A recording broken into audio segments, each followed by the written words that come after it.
ওম নমো নারায়ণায় নমঃ। আপনাদের সবাইকে আমাদের পরিবারে আমরা সাদর অভ্যর্থনা জানাচ্ছি। আজকে খুবই গুরুত্বপূর্ণ তথ্য প্রদান করব। পূজা ঘরে পূজা করার সময় ঘণ্টা বা ধূপদানি বা জল ভরা পাত্র বা প্রদীপ ভুলেও কোথায় রাখবেন না। কোথায় রাখলে আপনার জীবন বিপদগ্রস্ত হয়ে উঠবে, বিপন্ন হয়ে উঠবে, সেটা নিয়ে আমরা আলোচনা করব। স্বাস্থ্যসম্মত উপায় বলবো, সেই সম্পর্কে আমরা জানবো। তার আগে আপনাদের কাছে আমাদের বিনীত নিবেদন, চ্যানেলটিকে সাবস্ক্রাইব করে পাশে থাকা বেল আইকনটি ক্লিক করে রাখুন। আমাদের ভিডিও ভালো লাগলে প্রচুর প্রচুর শেয়ার করুন। প্রত্যেক সনাতনী মানুষের ঘরে, সনাতনী ভক্তের ঘরে এই বার্তা পৌঁছে যাক, যেন তারা স্বাস্থ্যসম্মতভাবে উপাচার করে এবং পূজা অর্চনা করে জীবনে সুখ লাভ করতে পারেন এবং পূজার প্রকৃত মানে উপলব্ধি করতে পারেন।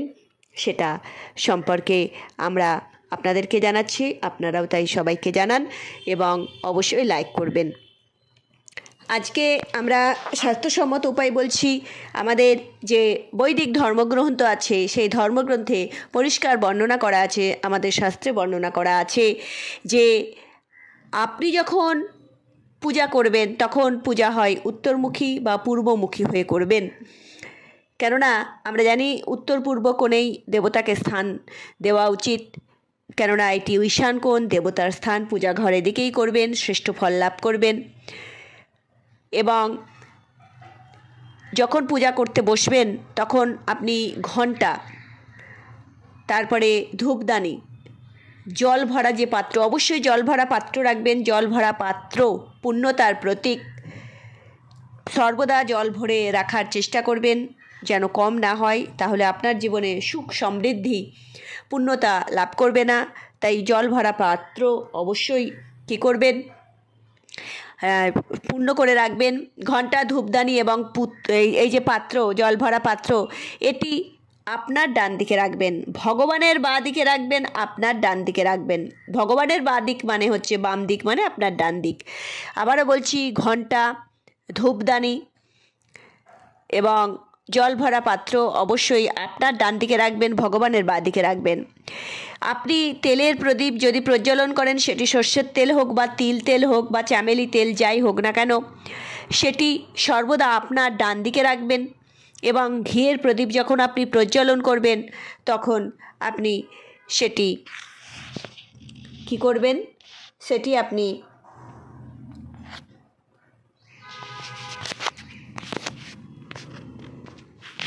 যখন আপনি ঘিয়ের প্রদীপ প্রজ্বলন করবেন তখন সেটি আপনি আপনার বাঁ দিকে রাখবেন।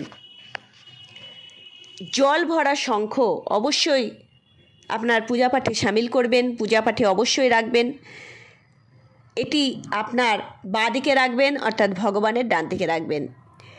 আপনি যখন চন্দন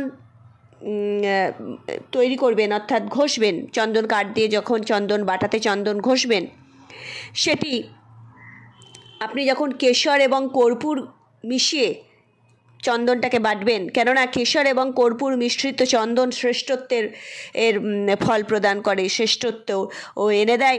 তাই কেশর এবং কর্পূরের সাথে সেটি আপনি লাল চন্দন বা সাদা চন্দন যাই বাটুন না কেন, যেটাই ঘষুন না কেন, সেটি বেটে আপনি কি করবেন, এই পাত্রটাকে সামনে রাখবেন, আপনার ডান দিকে বা বাঁ দিকে না, আপনার সামনে রাখবেন।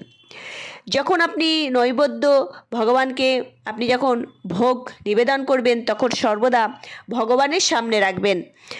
ভগবানের ডান দিকে, বাঁ দিকে বা ভগবানের পিছনে না, একদম ভগবানের সামনে রাখবেন। সামনে রাখার আগে একটা জল নিয়ে, হাতে জল নিয়ে চৌকো মতন একটি আয়তাকার বা চতুর্ভুজ আকার আর আপনি জল দিয়ে আপনি কেটে নেবেন, অর্থাৎ এই যে শেপ, এই যে আকার, এটি করে নিয়ে তারপরে তার মধ্যবর্তী স্থানে আপনি কি করবেন, তার মধ্যবর্তী স্থানে নৈবেদ্য আপনি রাখবেন। শাস্ত্রেতে পরিষ্কার বর্ণনা করা আছে যে যে শঙ্খটি আপনি ব্যবহার করছেন সেই শঙ্খটি কখনোই মাটিতে রাখবেন না। ধূপ দ্বীপ কোনো কিছুই মাটিতে রাখবেন না। চন্দন, যে আমরা চন্দন কাঠ ব্যবহার করি, সেটাও মাটিতে রাখবেন না। আর শঙ্খ আপনি জল ভরবেন, শঙ্খতে জল ভরবেন, জলের মধ্যে ডুবিয়ে শঙ্খতে জল ভরবেন না। হ্যাঁ, কেননা শঙ্খের যে উপরি তলটা থাকে, উঁচু অংশটা থাকে, সেটি যদি আপনি জলে আপনি ডুবিয়ে দেন তাহলে এঁঠো হয়ে গেল জলটি, এটা মানা হয়। তাই আপনি যে শঙ্খর স্ট্যান্ড আছে সেটাতে রেখে আপনি জল ভরবেন, অন্য পাত্র থেকে অল্প করে নিয়ে জল ভরবেন, কিন্তু শঙ্খ শুদ্ধ শঙ্খ সমেত জলের মধ্যে ডুবিয়ে জল ভরবেন না, আর শঙ্খ কখনোই মাটিতে রাখবেন না। এই জিনিসগুলো অবশ্যই যদি আপনি মেনে চলতে পারেন, তাহলে আপনি যখন ভক্তি সহকারে পূজা অর্চনা করবেন তখন আপনার পূজায় আপনি শ্রেষ্ঠ ফল আপনি লাভ করতে পারবেন। এবং আরেকটি কথা বলে রাখি, ফুলের সাজি, যে এইখান থেকে ফুল নিয়ে আমরা ফুল পুজো করি, ভগবানকে নিবেদন করি, সেটি ডান দিকে রাখবেন অবশ্যই। আর যেই আসন পেতেছেন সেই আসনটা সবার আলাদা আলাদা নেওয়ার চেষ্টা করবেন। বাড়িতে যতজন আছে যতজন পুজো করবে সবার আলাদা আলাদা আসন অবশ্যই থাকা উচিত, একের আসনে অন্যজনের বসার উচিত নয়। কেননা প্রত্যেকের আলাদা একটা ঊর্জা আছে, শক্তি আছে, সেই শক্তি সেই ব্যবহৃত জিনিসের মধ্যে সমাহিত হয়ে থাকে। তাই অপরের ব্যবহার করা কি করবেন না, আসন গ্রহণ করবেন না। ইভেন যে মালা আমরা জপমালা সেটাও আলাদা আলাদা রাখা উচিত। আরেকটি কথা বলে রাখি, অনেকেই বসার আগে কি করেন, যে আসনটায় বসবেন সেই আসনটা পা দিকে টেনে এদিক ওদিক করে নেন বা ঠিক জায়গায় নিয়ে নেন, এটি করবেন না। শাস্ত্র বলছে যে ব্যক্তি এটি করে তার সমস্ত পুণ্য শেষ হয়ে যায়। তাই পুণ্য শেষ করতে এটি করবেন না। শুধুমাত্র যেই পূজার সময় বসার যে আসন সেটাতেই পা দিয়ে আকর্ষণ করবেন না তা নয়, যে কোনো জায়গায় বসার সময় কোনো যে আসন আছে, বসার স্থান আছে, বসার আসন, সেটি পা দিয়ে কখনোই টানবেন না। তাহলে কিন্তু যা পুণ্য আপনি যত অর্জন করেছেন সেই সময় পর্যন্ত সমস্ত কিছু বিনষ্ট হয়ে যাবে, সমূলে উৎখাটিত হয়ে যাবে। তাই অবশ্যই এই কাজটি করবেন না। পূজা ঘরে অবশ্যই পূজা করতে করতে হাসি বা গাল গল্প করা, উচ্চস্বরে কথাবার্তা বলা বা পরনিন্দা পরচর্চা করা, এগুলো করবেন না। ভগবানের কাছে যখন যাবেন সে এক সেকেন্ডও যদি আপনি নিজেকে কি করতে পারেন, বিলিয়ে দিতে পারেন, শুধু আপনি আর ভগবান আছে আপনার সামনে, আপনার ইষ্ট দেব বা দেবী আছে, আর কেউ পৃথিবীতে এই বিশ্ব চরাচরে শুধু আপনারা দুজনই আছেন, এটা যদি মাথায় রাখেন, মনে করে যদি আপনি নিজেকে সম্পূর্ণ বিলিয়ে দিতে পারেন ভগবানকে, যদি আপনি আপনাকেই নিজেকে দিয়ে দিতে পারেন, তাহলে কিন্তু আপনি যে অনাবিল আনন্দের উৎস খুঁজে পাবেন, অনাবিল আনন্দে ভেসে যাবেন, সেটি ভাষায় ব্যক্ত করা যায় না। সেটা পৃথিবীর সমস্ত ঐশ্বর্য ধনসম্পত্তি টাকা পয়সা দিয়েও কেনা যায় না।